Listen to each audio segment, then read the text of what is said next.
Halo teman-teman semua. Pernahkah kalian merasakan ditinggalkan oleh seseorang yang kalian sayangi saat sedang menjalani masa sulit? Perasaan itu sangat menyakitkan dan bisa membuat hati terasa hancur. Saat kita butuh dukungan paling besar, justru orang yang kita harapkan hadir malah pergi meninggalkan kita. Kali ini, kita akan membahas tentang fenomena ditinggal saat susah. Mengapa hal itu bisa terjadi? Bagaimana dampaknya? Serta cara menghadapi dan bangkit dari pengalaman tersebut. Mari kita selami bersama. Poin 1. Apa arti ditinggal saat susah dan dampaknya pada mental? Ditinggal saat susah berarti situasi di mana kita sedang mengalami kesulitan dalam hidup, bisa berupa masalah keuangan, hubungan, kesehatan, atau tekanan pekerjaan, tapi orang yang kita andalkan untuk mendukung kita justru menjauh atau meninggalkan.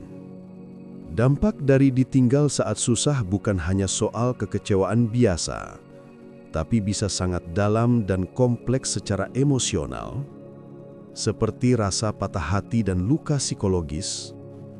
Kita bisa merasa sangat terluka karena kepercayaan yang sudah kita berikan tidak dibalas.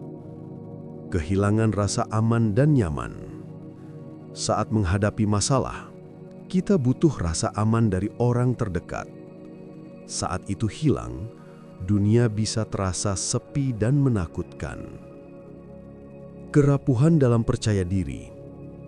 Ditinggal bisa membuat kita mulai meragukan nilai diri dan kemampuan kita untuk bertahan. Kesepian yang mendalam. Rasa ditinggal ketika susah membuat kita merasa benar-benar sendiri, yang bisa berujung pada stres dan depresi.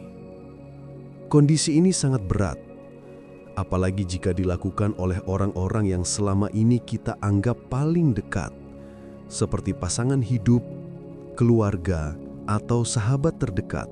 Poin 2. Mengapa orang bisa meninggalkan saat kita sedang susah? Seringkali kita merasa dilukai ketika seseorang meninggalkan kita di saat paling susah. Tapi penting untuk memahami ada beberapa alasan mengapa hal itu bisa terjadi. Berikut beberapa alasan umum yang menyebabkan orang menjauh saat kita butuh mereka. Takut atau tidak tahu bagaimana membantu. Tidak semua orang punya kemampuan atau keberanian untuk menghadapi masalah orang lain. Mereka bisa merasa canggung, takut salah langkah, atau malah merasa makin menekan situasi. Kurangnya kematangan emosional. Orang yang emosinya belum stabil atau belum dewasa, kadang tidak tahan menghadapi tekanan sehingga memilih untuk menjauh. Masalah pribadi mereka sendiri. Mereka mungkin sedang menghadapi beban hidup mereka sendiri sehingga tidak mampu memberikan dukungan. Tidak sepenuhnya terikat emosional. Jika hubungan hanya sebatas permukaan, mereka bisa pergi saat situasi menjadi sulit. Pelarian dari tanggung jawab. Ada kalanya meninggalkan adalah cara mereka menghindari tanggung jawab atau konsekuensi. Perbedaan pandangan atau komitmen. Saat krisis muncul, nilai dan prioritas seseorang mungkin berbeda, sehingga memilih untuk mundur. Memahami alasan ini membantu kita untuk tidak selalu menyalahkan diri sendiri atau membuat luka jadi bertambah. Poin 3. Bagaimana cara menghadapi dan menerima saat ditinggal? Menghadapi kenyataan bahwa kita ditinggalkan saat susah tentu tidak mudah, tapi ada beberapa langkah yang bisa membantu proses penyembuhan. Terima dan izinkan diri merasakan sedih. Jangan menekan perasaan kecewa atau sakit, karena itu bagian dari proses penyembuhan. Mengakui luka membuat kita mulai berdamai dengan keadaan. Cari orang yang benar-benar peduli. Tidak semua orang meninggalkan kita. Mungkin ada keluarga, sahabat, atau komunitas yang bisa memberikan dukungan. Jangan sungkan untuk berbagi cerita. Jangan menyalahkan diri sendiri secara berlebihan. Tinggal diingat bahwa ditinggal bukan karena kesalahan pribadi kita. Hubungan adalah dua arah, dan orang beda-beda dalam menghadapi krisis. Belajar memaafkan, termasuk diri sendiri dan orang yang pergi.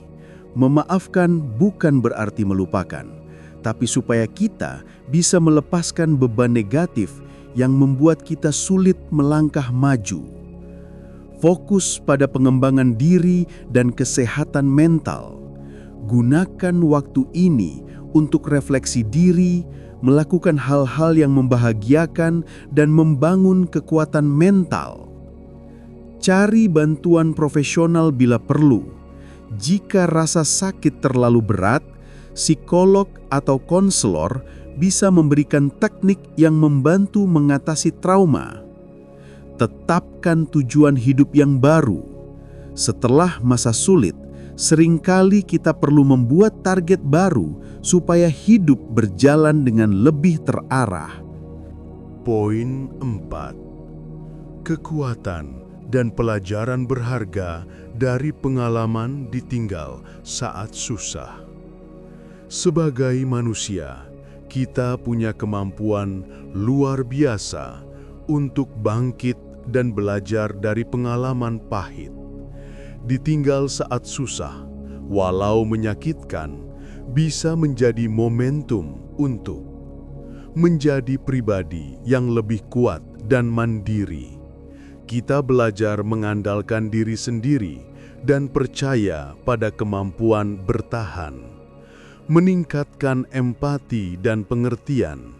Setelah mengalami sendiri, kita jadi lebih peka dan bisa membantu orang lain yang mengalami hal serupa. Mengenali siapa orang-orang sejati. Dengan diuji situasi sulit, kita tahu siapa yang benar-benar peduli dan layak dipercaya. Memperbaiki hubungan yang bermakna. Kadang, pengalaman ini memotivasi memperbaiki hubungan yang sempat renggang atau menjalin hubungan baru yang lebih baik. Menemukan tujuan hidup yang lebih jelas. Krisis bisa menjadi pemicu untuk mengevaluasi kembali tujuan dan prioritas hidup. Pengalaman ditinggal saat susah bukan akhir dari cerita, tapi bab yang memperkuat karakter dan perspektif kita. Teman-teman, mengalami ditinggal saat susah memang menyakitkan dan penuh tantangan. Namun, saat kita bisa menerima, menghadapi, dan belajar dari keadaan itu, kita justru menjadi pribadi yang jauh lebih kuat dan bijaksana. Jangan pernah takut mengalami masa sulit, karena itu bagian dari proses perjalanan hidup. Ingatlah bahwa kalian tidak sendirian dan ada banyak cara untuk bangkit dan menemukan kebahagiaan kembali. Terima kasih sudah menonton dan menyimak pembahasan kali ini. Jika kalian merasa video ini bermanfaat, jangan lupa untuk like, subscribe, dan share ke teman atau keluarga yang membutuhkan. Sampai jumpa di video berikutnya. Jaga diri kalian baik-baik.